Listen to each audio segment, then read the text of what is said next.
3 days after we buried my wife of 41 years, my son slid an eviction notice under the bedroom door of the house I had built with my own hands, and I sat on the edge of the bed we had shared for 4 decades and laughed, not because anything was funny, but because Alina had warned me and I had not listened. She had tried to tell me. My name is Robert Calhoun. I am 71 years old. I am a retired electrician, a father of two, a widower of 4 months, and as it turns out, a man who spent the better part of a decade being slowly, methodically deceived by someone who called me dad. I want to tell this story correctly. I want to tell it the way Alina would have wanted me to, honestly, without exaggeration, and without leaving out the parts that don't reflect well on me. Because some of this is my fault, not the betrayal, but the blindness that allowed it. That part is mine to own. Alina and I built our life in Macon, Georgia, starting with almost nothing. I was 23 when we married, already working as an apprentice electrician, already serious about the future in the way that young men become serious when they find a woman worth being serious for. We saved for 11 years before we could afford the land. Then I spent 2 years, evenings, weekends, every spare hour, building the house ourselves with help from my brother and 2 friends from church. 4 bedrooms, a wide front porch, a kitchen with enough window light that Alina said it felt like cooking outside. We raised our 2 children in that house. Marcus, our eldest, and Diane, who lives in Portland and is everything a daughter should be. I say that not to create a contrast that feels too neat, but because it is simply true. Diane has always been present, always been honest, always shown up. Marcus was different, not cruel as a child, but acquisitive in a way I noticed and minimized because he was my son and I loved him, and I believed that boys sometimes grew out of their sharper edges. Marcus did not grow out of his sharper edges. What he grew into was a very polished version of those same instincts, dressed in better clothes and smoother language. He married a woman named Tara 12 years ago. Tara is efficient, organized, and has never looked at me with genuine warmth in all the years I have known her. I don't say that with bitterness. I say it as a data point that I catalogued and filed away and chose not to act on because Alina believed in keeping peace and I believed in Alina.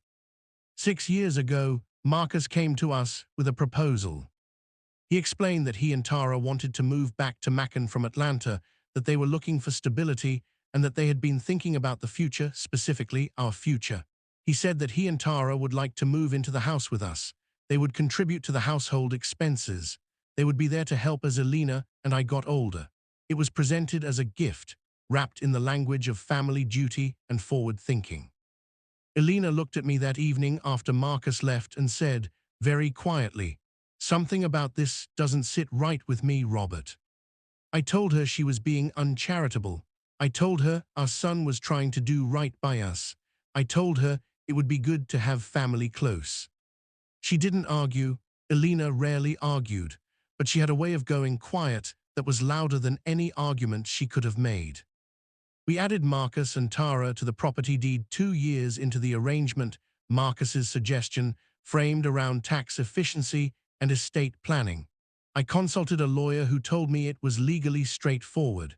I did not consult my instincts, which were telling me something different. Alina got sick the following year.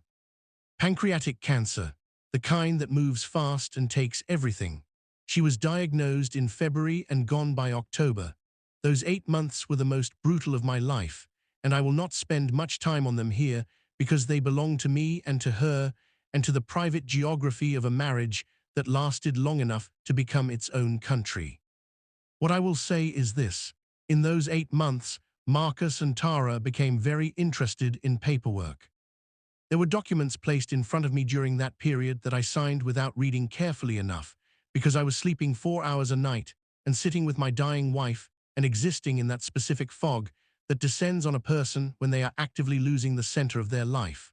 Marcus was always calm when he brought these papers, always reasonable, always had an explanation ready that sounded correct without being something I could verify in the state I was in. Alina died on a Thursday in October. We buried her on a Monday. On Thursday, 72 hours after we lowered her into the ground, I found the envelope under my bedroom door. I want to describe the document accurately. It was a formal notice of intent to reclaim primary occupancy of the property, citing the deed arrangement and a subsequent document I had apparently signed 11 months prior that I had no clear memory of signing. It stated that I had 60 days to make alternative living arrangements. I sat on the bed. I laughed that strange, hollow laugh. And then I called Diane. Diane flew in from Portland within 36 hours.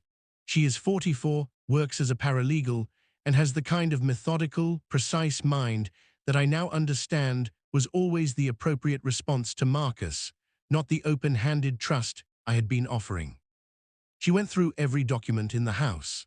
She found the one I had signed 11 months prior, buried in a stack of what Marcus had described as routine estate organization paperwork. And she identified 3 other documents from the previous 2 years that together formed what she described to our attorney as a coordinated pattern of asset restructuring. Then she found the recordings. Elena had been a quiet woman, but she had not been a passive one. Sometime in the year before her diagnosis, perhaps because she had sensed something I had refused to sense, she had begun keeping an audio journal on a small digital recorder she kept in the drawer of her nightstand. The recorder was the kind sold at office supply stores, simple and inexpensive, and I had not known it existed. There were 83 recordings.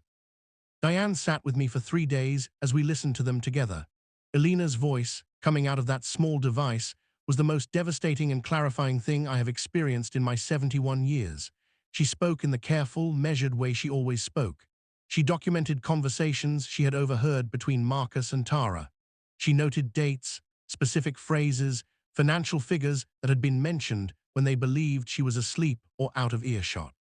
She had heard Marcus tell Tara, 14 months before she died, that the house would be theirs within 2 years and that the key was patience. She had heard Tara say that the old man would be easy to manage once Elena was gone. She had heard her son, her firstborn son, the boy she had carried and delivered and nursed and raised and loved with the specific ferocity of a mother's love, discuss her death as a logistical step in a property acquisition plan. On the last recording, made 6 weeks before she died, Elena spoke directly to me. She said, "Robert, if you are hearing this, then I was right, and I am so sorry that I was right. I love you, I loved our life. Do not let them have the house. It belongs to you, it was always yours. Fight for it the way you fought to build it, and don't you dare feel guilty for a single moment of it." I listened to that recording 4 times. Then I called our attorney.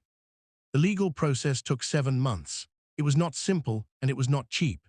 Marcus hired his own attorney and maintained, for a considerable period, that everything had been done properly and with my full informed consent.